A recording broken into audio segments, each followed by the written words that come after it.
تاجر تھا، موبائل کی بڑی دکان تھی، اب لوگ نا مذہب کا مذاق اڑانے لگے ہیں، یہاں تک نوبت پہنچ گئی ہے۔ تو اس سے کوئی موبائل کی کوئی خرید رہا تھا، تو تھا وہ لبرل سا لڑکا، داڑھی بھی نہیں تھی اس کی، کوئی ٹوپی شوپی بھی نہیں، ایسے جیسے عام طور پہ لڑکوں کا ڈریس ہوتا ہے۔ تو جب اس سے کوئی بات اس نے کی تو اس نے کہا بھائی یہ شریعت میں حرام ہے اس طرح سے پرچیزنگ کرنا۔ تو دو تین لڑکوں نے کہا تو کب سے بڑا مولوی بن گیا ہے، یعنی طنز کیا،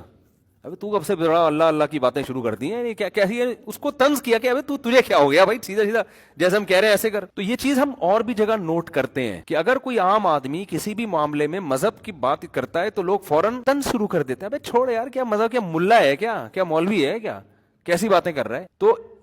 یہ خوب ذہن میں رکھو، جس نے پیدا کیا ہے نا اس کی نظر میں سب سے زیادہ ویلیو مذہب کی ہے۔ سب سے بڑی غفلت انسان سے یہ ہوتی ہے، وہ یہ سمجھتا ہے کہ مجھے کسی نے پیدا، یہ بھول جاتا ہے، وہ کہ آٹومیٹیکلی ہوں، یہ نیچرل ہے، خود بخود ہی آ رہا ہوں میں، خود بخود ہی بڑا ہو گیا، ایسا نہیں ہے بھائی۔